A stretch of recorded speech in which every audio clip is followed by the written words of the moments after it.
Here we go. Welcome back, ladies and gentlemen, to 5 Minutes with Gray Hair Dave. That's right, Gray Hair Dave's podcast. That's supposed to be 5 minutes, and I can't get that to happen. Anyways, my name's Dave, folks. I do have gray hair. I have a gray beard, and I do wear glasses. I own a green shirt like that, but I'm not wearing it today. So we've been talking about 1974 briefly, but I want to go into a little more detail about 74. Junior year in high school. Girls, football games.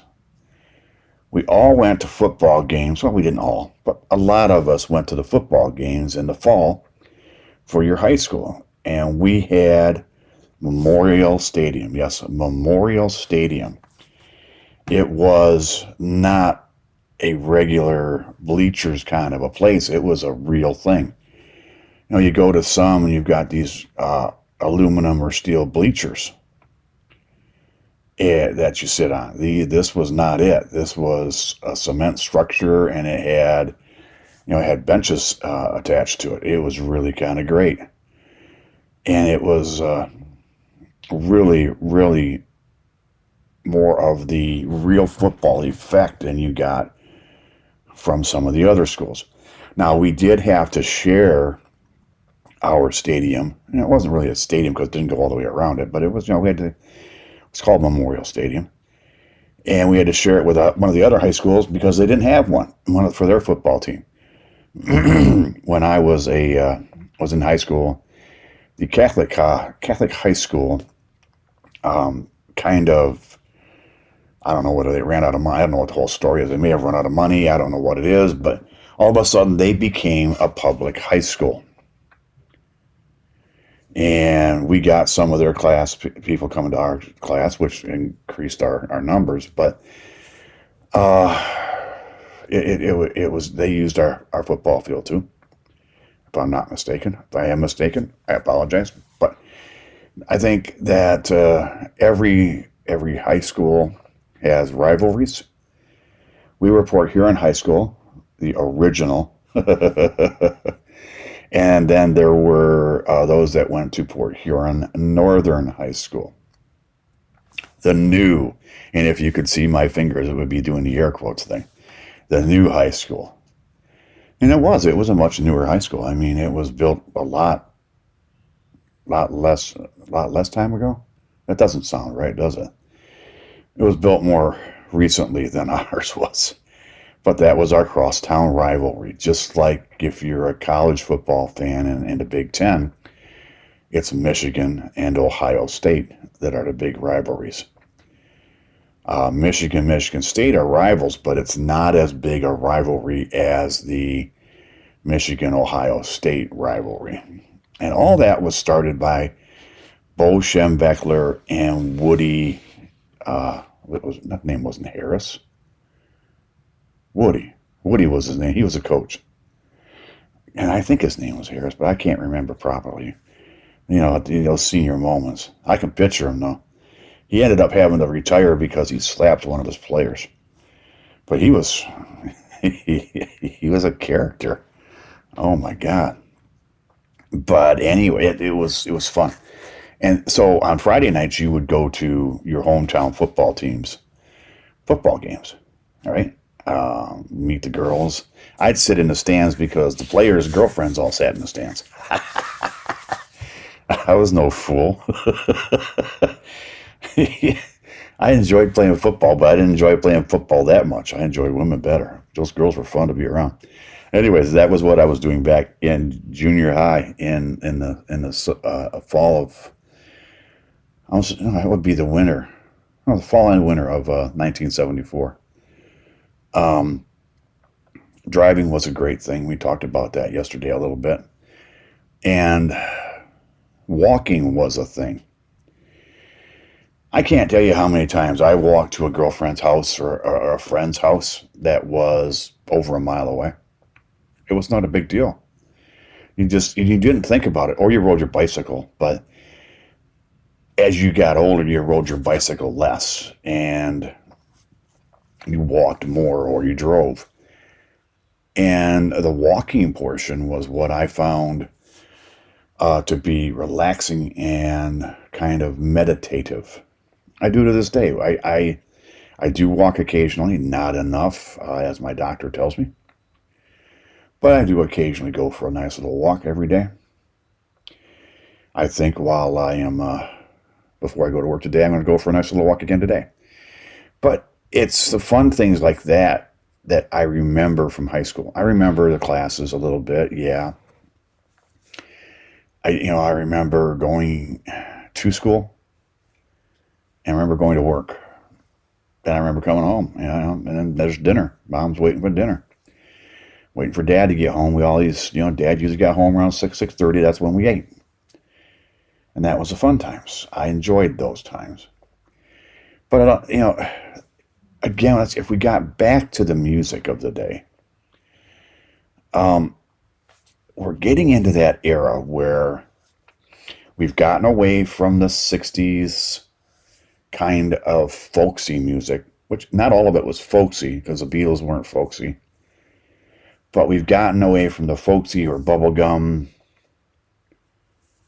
kind of music into more serious music. Like if you think about the Hendrix and the Dylans of the age, and the Crosby, Stills, Nash and Young, and they were into rock and roll.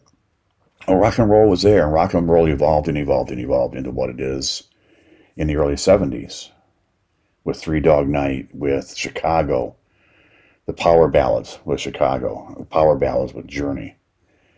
You got the balladeers like Gordon Lightfoot. You've also got guys like Steely Dan, a friend of mine.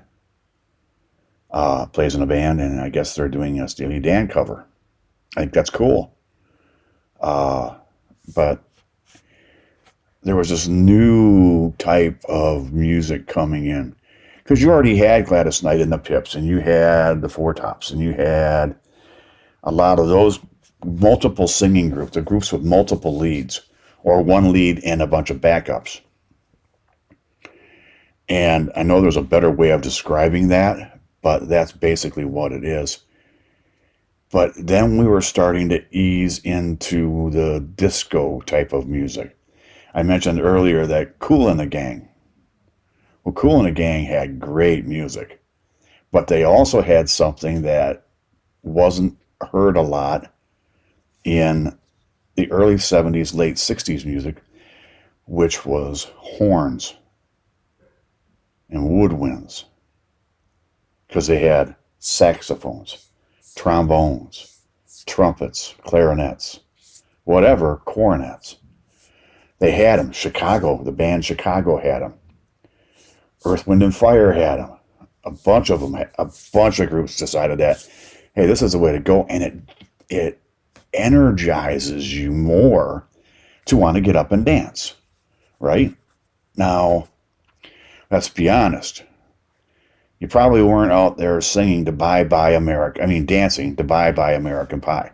You're probably sitting around with a bunch of friends, having a beer, drinking, and singing along with it, right?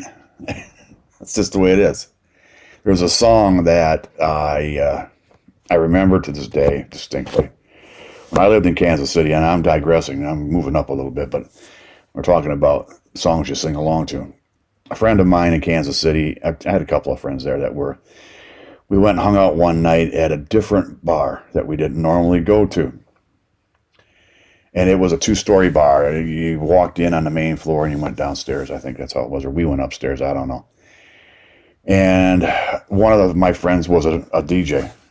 Actually, he was more of the, yeah, he's a DJ, but he was playing music in the bars. So he knew the person at this bar was going to be there that night. And they like to get people up singing and stuff like this, which is fun to do. And it was a bigger bar than the one we normally went to.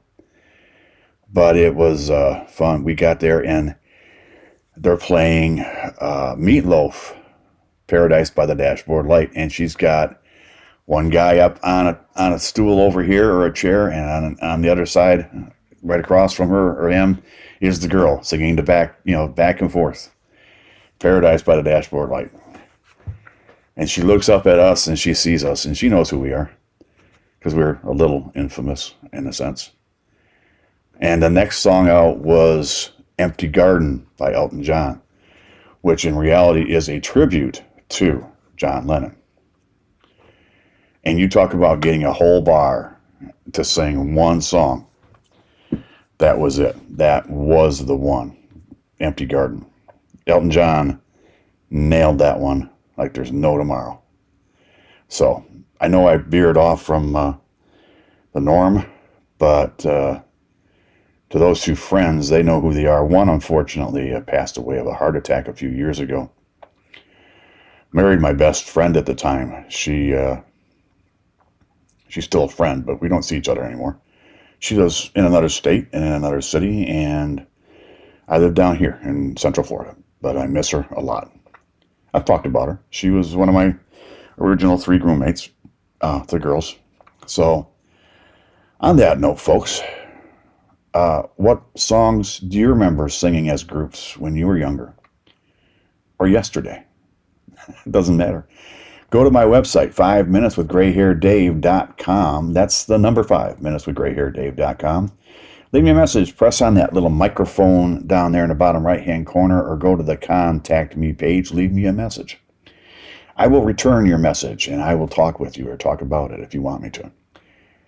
So anyways, folks, for Gray Hair Dave, don't forget, if your friends don't know what a podcast is, don't know how to find one, don't know how to turn it on, don't know how to do anything, please do me a favor and show them. So for Gray Hair Dave and all of us in the Wacky Zoo here, I'm saying bye-bye until tomorrow.